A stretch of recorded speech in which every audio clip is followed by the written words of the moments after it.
Hey everyone, welcome back to the Mention It All podcast. And for the first time, you can watch this Friday solo episode on video. That's right. Mention It All is continuing its evolution into the video era. So we are bringing you now our Tuesday and Friday episodes, both on YouTube, youtube.com/@bravo by Betches. You can now watch every full episode of Mention It All on YouTube.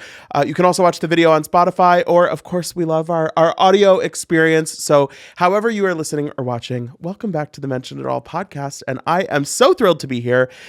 We have a lot to get into. We have some very exciting news about the next evolution of Real Housewives Ultimate Girls Trip. I'm going to talk about a Traitors experience that I had the other night, IRL. We're going to get into the first part of the Real Housewives of Salt Lake City reunion. We've got Potomac to catch up on. We've got Southern Charm to catch up on. A little bit of Beverly Hills. There's just so much going on. I haven't talked about Potomac or Southern Charm since before the holidays. Because we had like 2 weeks off, or, 2 weeks of weird schedule. Last week, there were 3 episodes of Traitors to get into. There was the Valley Persian Style, which both of those shows we're going to catch up on next week. Honestly, with the amount of content right now, it's a lot to juggle. And I did have a little issue with my my Traitors screeners this week, so we're going to figure that out. And we're going to be back next week with more Traitors recaps. But my lovely producer, Will, in the room right now is very happy that I'm not going to spoil these episodes of Traitors for him.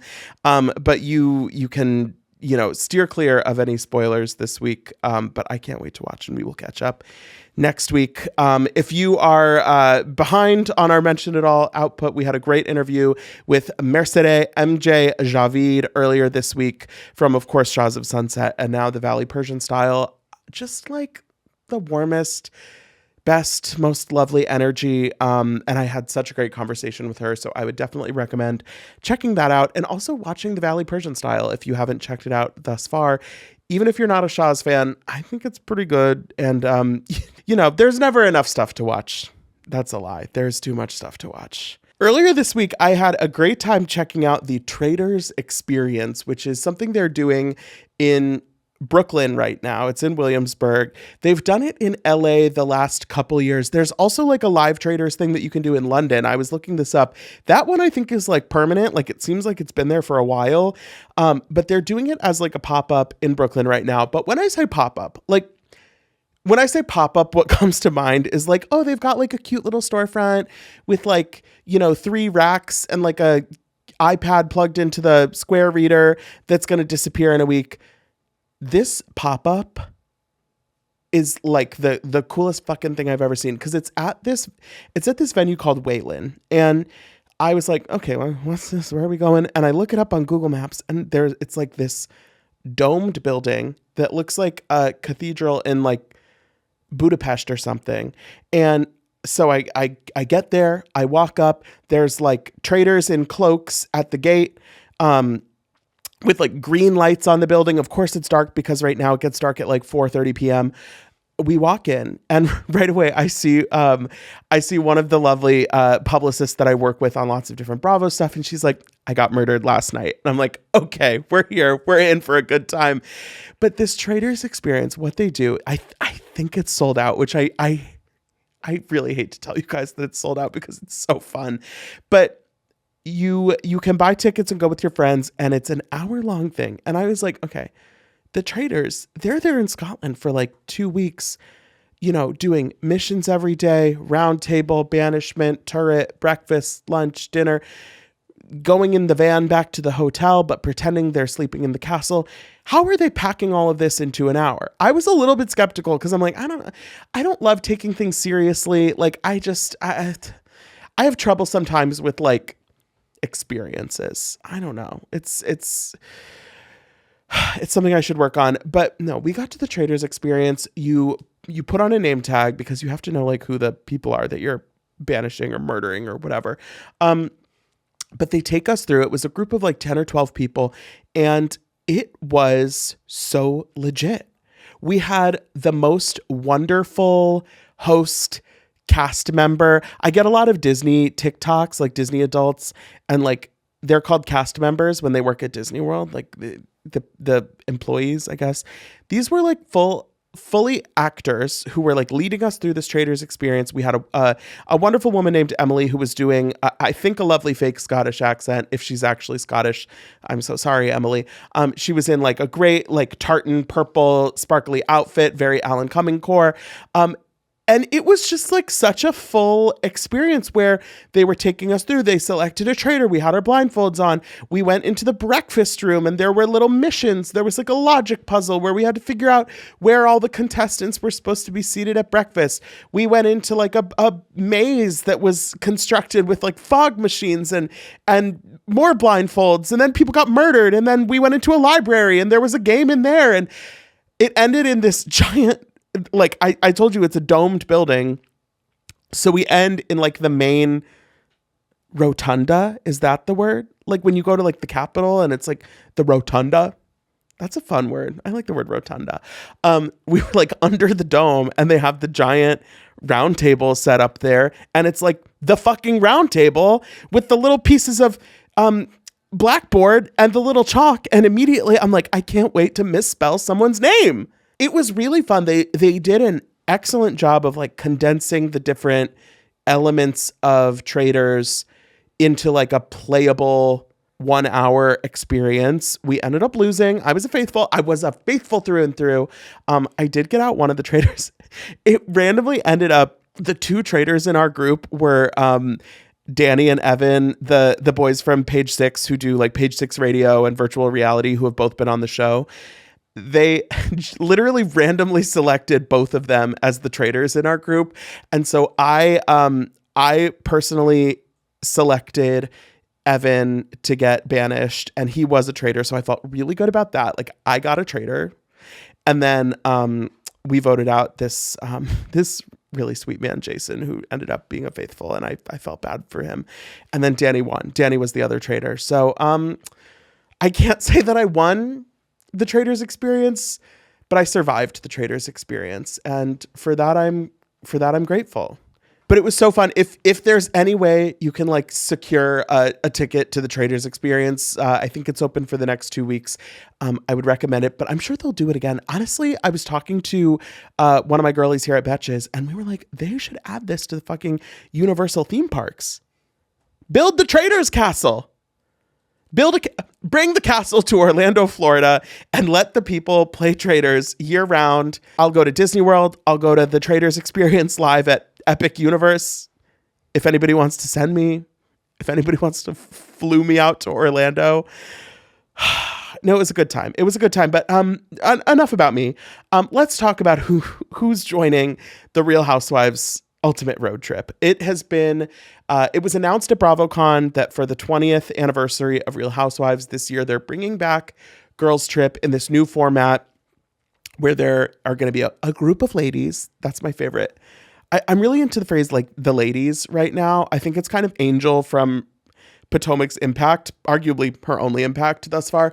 I'm really into just saying like the ladies.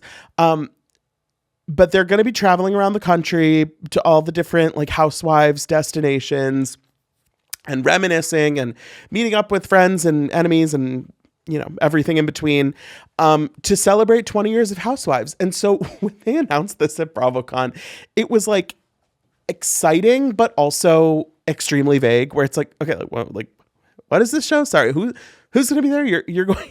You're going where? Are you like road tripping in the car, or are they just like sitting in a Sprinter van for 3,000 miles, or are they actually flying from place to place and then just sort of like telling us it's a road trip? We still don't have all those details, but Portia was on Watch What Happens Live the other night after she was, spoiler alert, banished on the Traitors. And Andy used that opportunity to announce the core cast for Real Housewives Ultimate Road Trip, which, okay, I also then got the press release that the working title of this is Real Housewives Ultimate Road Trip Roaring 20th. It's a working title, and I would say it could use a little more work. Roaring 20th. Because okay, I get it. But unfortunately, because it's roaring 20s is like the phrase. And when you say roaring 20th, it sounds like you're saying 20s, but you have a lisp. So the core cast for the Roaring 20th is... I got to stop myself from saying everything with a lisp now because that's not what we should be doing. It's Luann. It's Teresa. It's Giselle. It's Portia, obviously. Kyle Richards, Vicky Gunvalson, and Lisa Barlow. Those 7 are rounding out our road trip crew. They're roaring 20th across the country. And I can't wait to see it. But it's really interesting because prior to this official announcement of the core cast, I don't know exactly how we're supposed to talk about this show, but we got earlier in the week a report from TMZ after there had been like previous rumors and reports and yada, yada, yada, that Nene Leakes is officially returning to Bravo as a part of this ultimate road trip show. Now, I think that people sort of misread that article because it was like, Nene's doing this show. She's going to be on the road trip.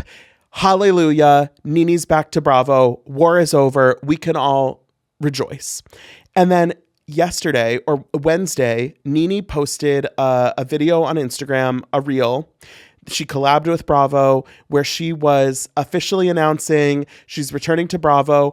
It was actually a really lovely video announcement from Nene because she was thanking all of the people who have kept her name in the conversation for all of these years, because Nene is somebody where she has been on this long, circuitous journey of lawsuits and drama and bad blood and everything. And there's a lot of water under the bridge of Nene and Bravo.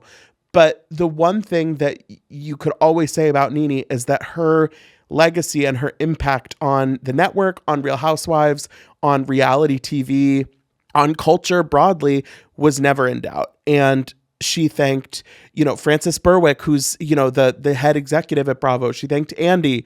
She thanked people like Phaedra and Portia who have really cemented her name, continuing to be brought up on Real Housewives of Atlanta in their history.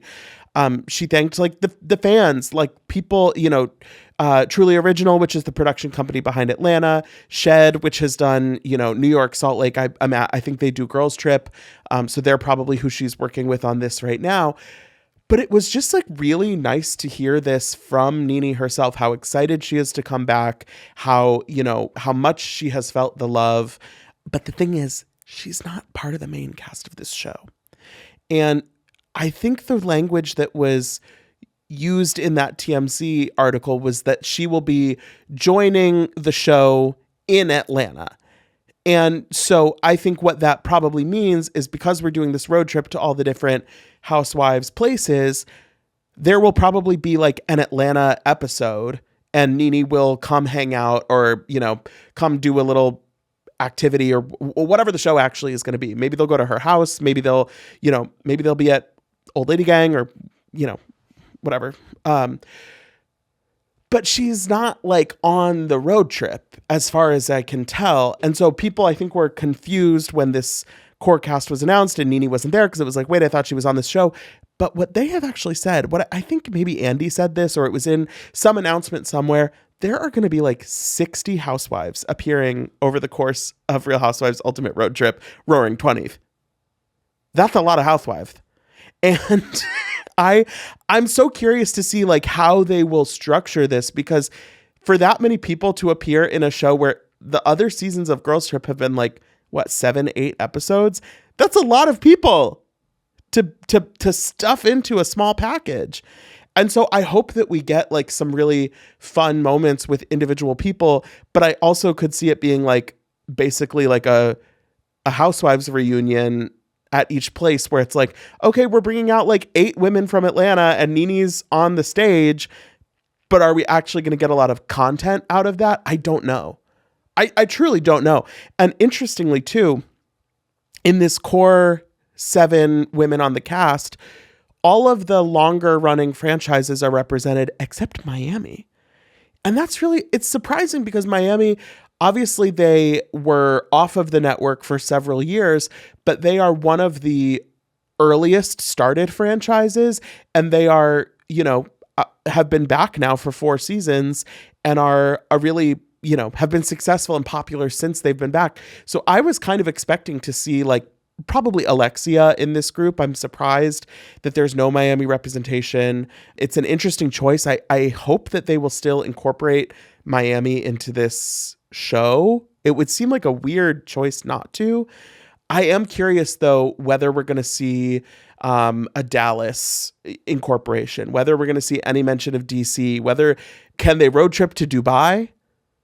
The way that Dubai, builds things, maybe they're doing the land reclamation to make a highway that goes across the ocean so they can road trip to Dubai. I have a feeling Dubai will be getting left out of this this equation. Rhode Island is going to be premiered by the time this happens. Will we be stopping in Rhode Island? A lot of questions, a lot of things left up in the air, but I'm excited to see it. And I think the biggest question is Nene worked out the deal to come back for presumably like one episode of this show.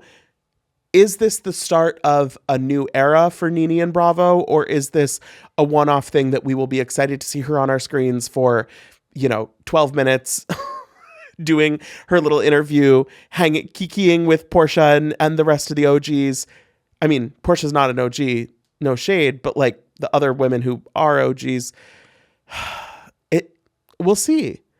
They've already filmed the upcoming season of Real Housewives of Atlanta. So we know that Nene is not coming back to the show yet. But I could see if this goes well, if it's received well, if Nene has a great moment. Are they talking about a peach for next season? Has that already been decided? Maybe. We'll see. I think it's interesting where we are with Atlanta right now, that the two people that Nene shouted out in her announcement from the cast were Phaedra and Portia, both of whom are back on Real Housewives of Atlanta. So that seems like it could be a dialogue that's happening, but we'll see. I don't know what to expect. I want to talk about Potomac because, like I said, it's been a while now since I've talked about Real Housewives of Potomac. These ladies, as Angel would say, the ladies are on Angel's trip to Colorado. I cannot tell you, this trip is a goddamn disaster. It is, every turn is, a new nightmare. The house is an hour and a half away. There's iffy running water. The water's starting and stopping. You never know what you're going to get. Giselle and Ashley are sharing a room with twin beds and no bathroom. Angel is, staying on her property, on her land, her 36 acres or whatever. She's only invited Kiarna and Tia to stay there with her. She brings the ladies over for dinner, and it's a freak show. There's, creepy men sitting around the fire pit, smoking cigars. They get introduced. What is going on? They're eating dinner in a field. Angel sends them back to their Airbnb or Verbo or whatever at 7 p.m. and says, okay, thanks for coming. See you tomorrow. Back in the car for an hour and a half. It gets super dark. They don't know where they're going. No running water. Literally, like, everything that could possibly be bad about this trip is.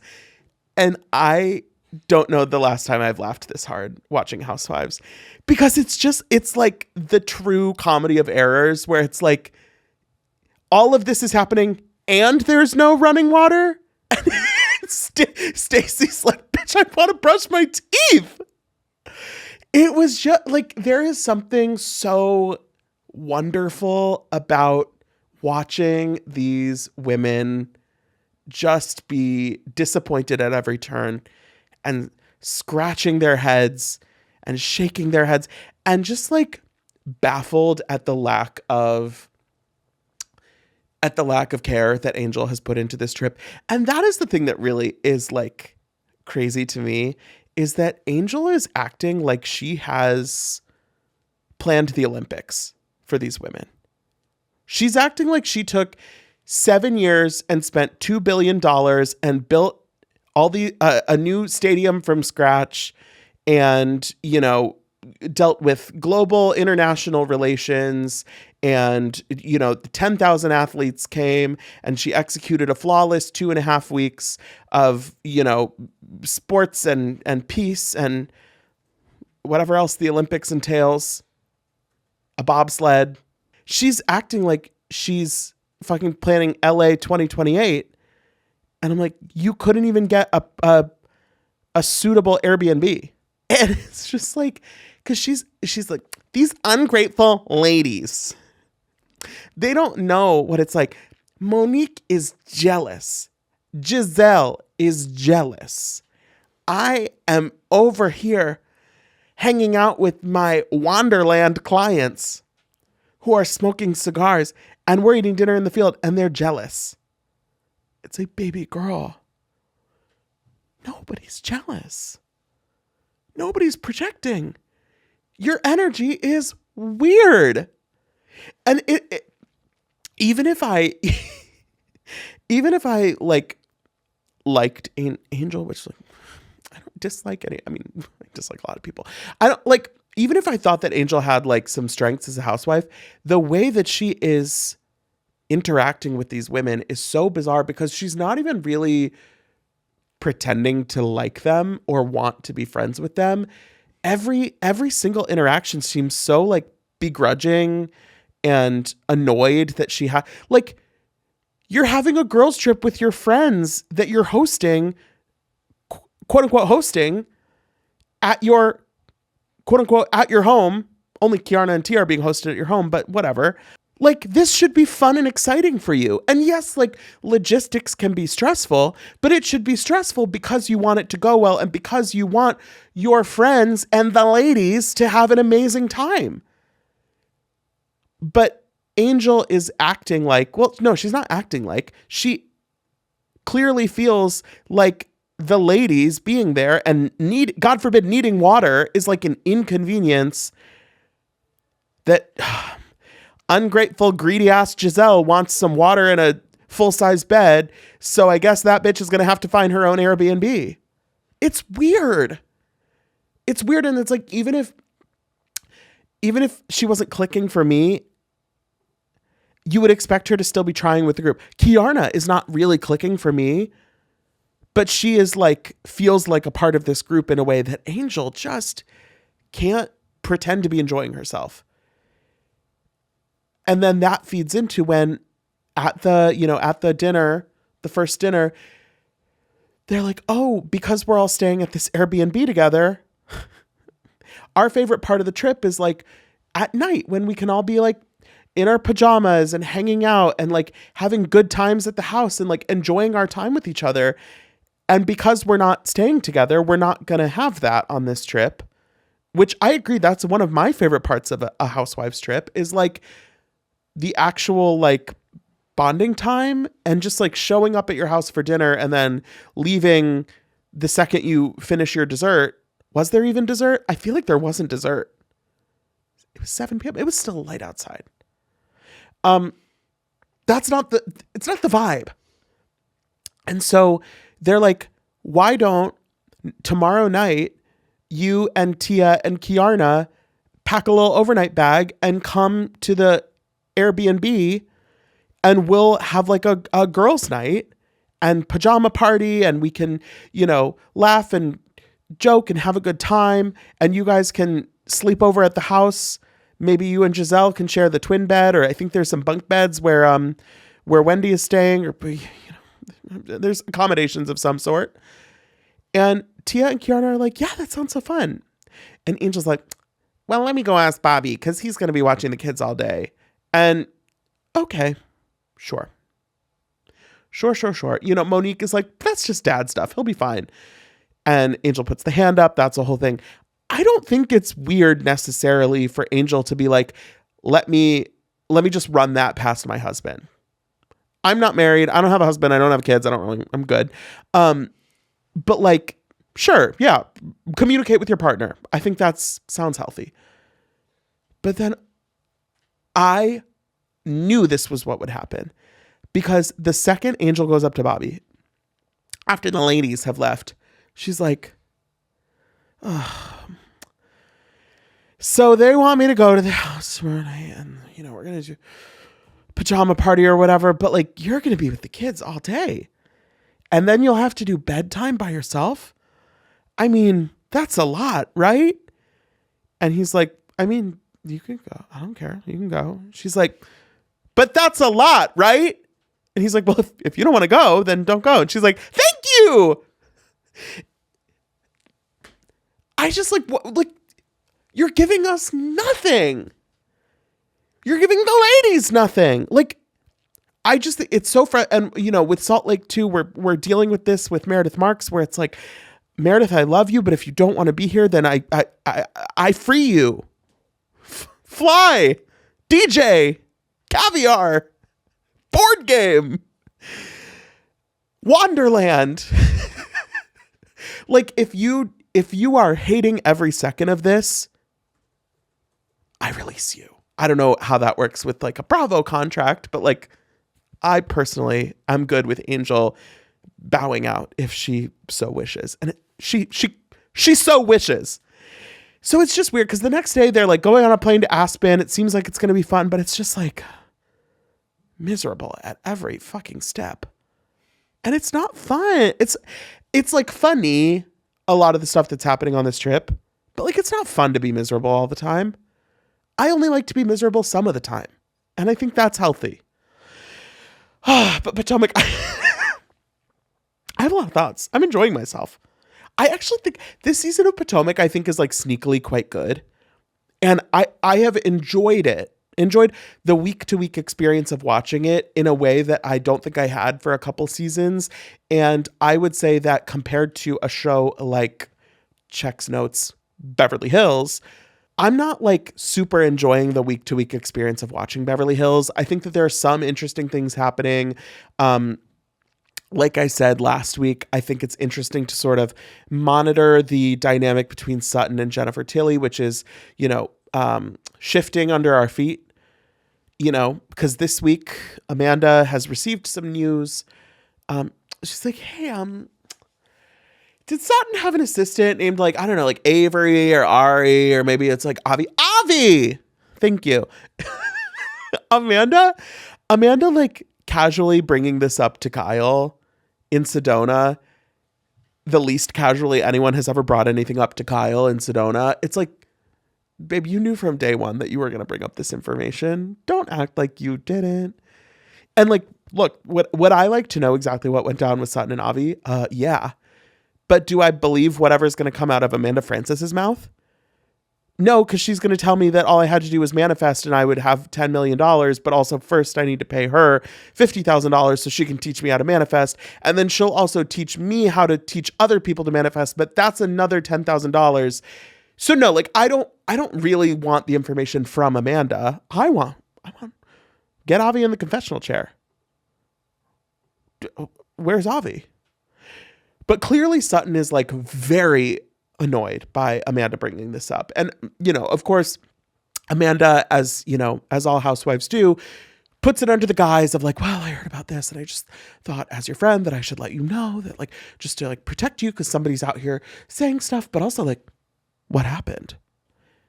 And first of all, it's like, I don't think Amanda has really like been here long enough to have earned the like, as your friend, I'm concerned. It's like, okay, why are you worried about me? But I mean, Sutton clearly, like a hit dog is going to holler every time, and she's barking. It's clear that there is something that is upsetting her about this. And it's not just that she doesn't, want to buy Amanda's course on manifesting gossip coming into your life about your new friend's former assistant. Like Sutton clearly has some stuff about Avi that she doesn't want to talk about. And, she gets emotional. She's like, this person was in my life. And yes, they were a friend, but they were a business person. And so I don't want to talk about it. And Jennifer Tilly just like gently across the table. She's like, well, Sutton. She's like, out. And Jennifer's like, I wasn't even going to say anything about Avi. I just wanted, and that's the thing with Sutton. It's always all about Sutton. And when this was in the trailer for the season, so it was a little bit spoiled, but whatever. She tells Kyle that it's always all about Sutton and that she thinks that this is one of the reasons that Garcelle left the group. And I'm, so that part was in the trailer. So again, The air was out of the balloon a little bit, but now we're only 5 episodes into the season. And so I am, from here, now knowing what we kind of already knew, I am really curious to see, like, where does this go from here? Does Jennifer Tilly fall back in line? And once we're not in Sedona, we're not seeing her as much, so we're not going to hear about it. Or is this are we pulling at a thread and soon the sweater is going to be a pile of thread with no sweater anymore? You know, like, I don't know. I don't know what's going to happen. I know that nothing good will come from Amanda snooping around. Kyle and Dorit are still figuring out, Mauricio says PK's a great dad and that Dorit stops him from seeing. Yeah, I bet he does. I bet he does. Wow, Mauricio's taking PK's side? It's crazy. Is water wet? No, but like Beverly Hills is okay. It's fine. I'm not having a bad time, but Potomac is a lot of fun right now. Southern Charm too. Interesting. Watching the development of the Craig, Charley, Salley, Austin, Audrey, Venita, Madison. Watching the development of the dynamic this season has been pretty intriguing to me because I am on the record as being pretty annoyed by the Salley hot tub McGee thread of this season so far. That it's like, girl, enough about the hot tub. We know you're like lusting after Craig and you're spending every night in the hot tub and like, good for you. And it's very high school, like the girl that is gonna bully you energy. But this week, this came to a head in it was so cringeworthy, but like so delicious at the same time. I feel bad, you guys. Oh, it's so bad. When the episode starts with Venita and Salley sitting down, and Venita kind of has her last ditch effort, or the last time she's going to sort of give Salley her input. And she says, Craig is going to use you. And then, he's going to break your heart. And it is what it is. That's what's going to happen. And when it does happen, don't come crying to me because I'm telling you that's what's going to happen. And you're not listening to me. And like, remember, Venita has a real issue with Craig. That's not just like she thinks Sally's a dummy who's going to get her feelings hurt. Like, the whole thing was that she didn't want Salley hanging out with Craig because she was wronged by Craig. But whatever. Enough. So Venita's basically like, okay, great. You want to keep hanging out with Craig? Have fun. Until you're not. And then Sally's like, so I think I'm going to go buy chickens. Because the other night in the hot tub, Craig told me that if I bought chickens and like built a coop, that he would come buy them with me. So I'm building a coop. Ting, ting, ting. I have an announcement. I'm building a chicken coop because a boy I like said that he would go to the chicken store with me. And then we're going to go to the chicken store together. And we're watching them get their chicks. Sally's getting her chicks. Craig isn't getting chicks. Craig doesn't want chickens. He just is like, oh, that would be fun if you got chickens. Oh my God. And then at the chicken store, literally holding the baby birds in her hand, Sally's like, well, in the hot tub, I'm starting to like catch some feelings. Think about like, is there a future for us outside the hot tub?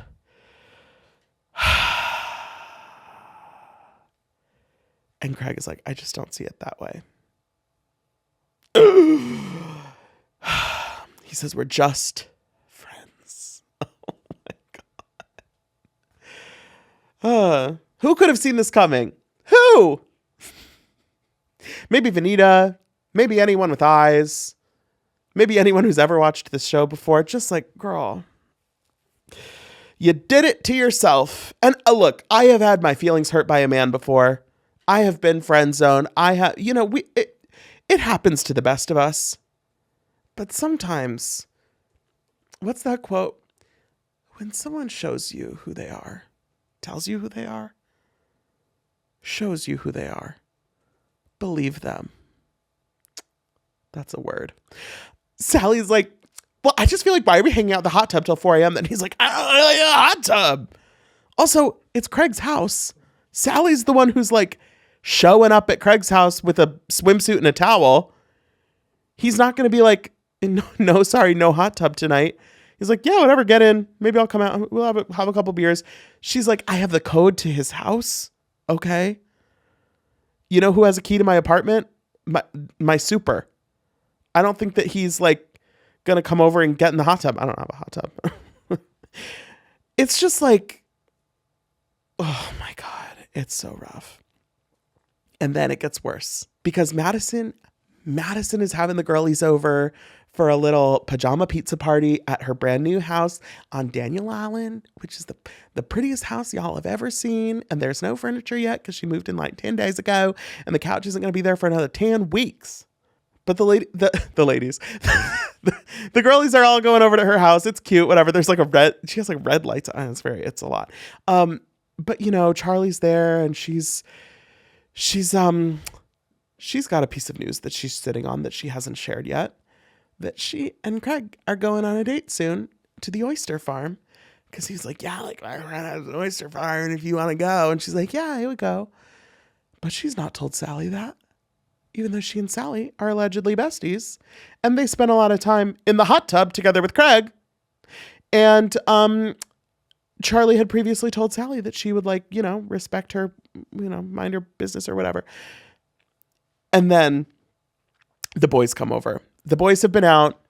Austin, Rodrigo, Whitner, they've been out with Craig. Craig leaves. They come over to Madison's. And I love watching like Austin and the gang show up to Madison's like girly pajama party and immediately be like, give me a glass of wine. Let me like kick my feet up and gossip. I just love it. It's like Austin's one of the girls and he kind of always has been. And I love that for him. I like Austin. I don't know, whatever. But he immediately tells Sally that Craig, talked about her to the boys. And then he drops the bomb. He drops the bomb that Craig and Charley are going on a date. The way that Sally's face turns and she's just like, what? And Charley's like, I didn't know if it was like a date. He just like asked me if I wanted to go. And I said yes. And then it was like awkward. And I knew that you were like,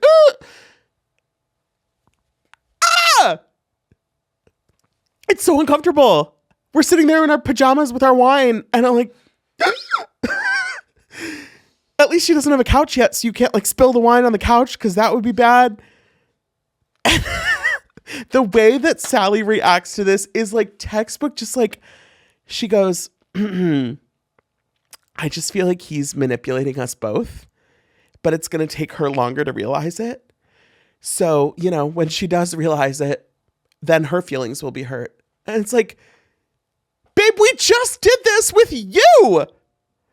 It's like she's repeating verbatim what Venita said to her last week and the week before and the week before that went in one ear and out the other. And now she has no understanding of the irony that she just got friend zoned by Craig like 3 days ago. And so has immediately decided that she is now like the wise guru of Craig's ways.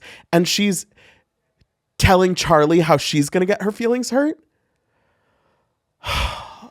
Ma'am, girl, be so for real. Just like, I'm sorry. Sally is a clown. And that is that's that on that. Just like, girl, have some couth. Like, look in the mirror.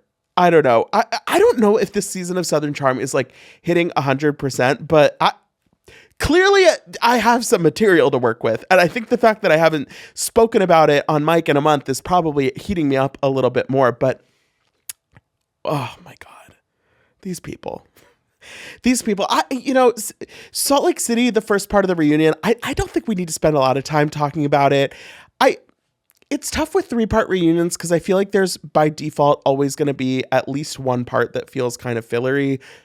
A lot of the time it's part 2, so fingers crossed that doesn't happen, because part 1 I feel like was not the strongest they've ever put out. It's weird because Andy welcomes everyone to the reunion, and right off the bat Meredith is like, well, I'd like to start with a question for Whitney. It's like, wait, sorry, okay.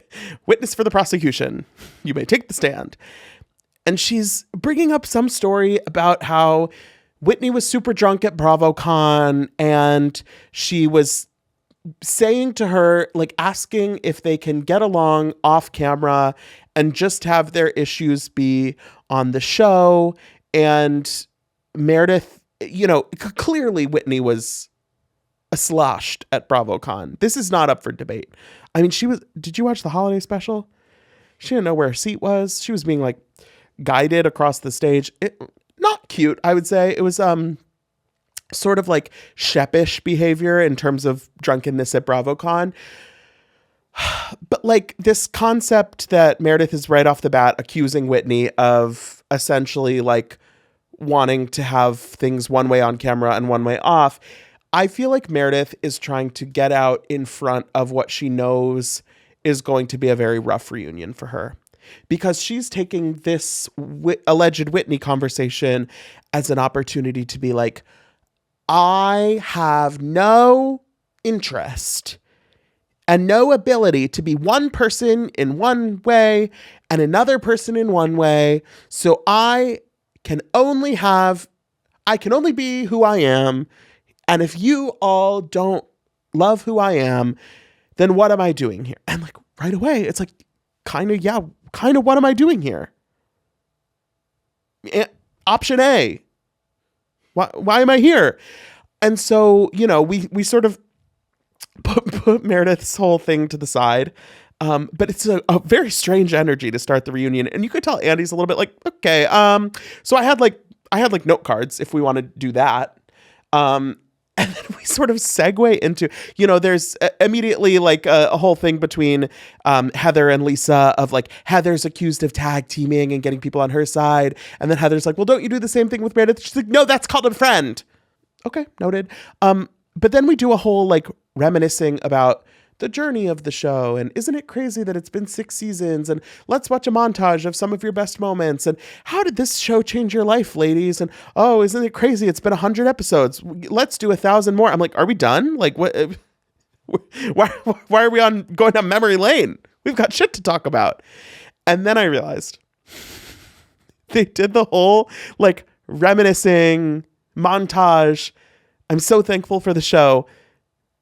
Right before they brought Brittany out on stage. And I'm damn, you hate this girl so much that you were God, we can have her out here for pretty much the whole thing. But she doesn't get to watch the montage of the most iconic moments. She doesn't get to say how the show changed her life. I'm damn, she cannot catch a break. No, but so that kind of made the energy weird, because it's we have a lot of simmering topics to talk about. And suddenly we're looking back on receipts proof timeline again. We don't need to do that every reunion. We can look forward, look ahead. But the biggest kind of drama that's happening on part 1 is this big back and forth between Bronwyn and Lisa, and the idea of Lisa being a risky friend, and whether she leaks things or talks about things or whatever. And there's this specific thing about, there was Bronwyn was late to the yacht because she was dealing with stuff that had come out about her and Todd and Twitter, whatever.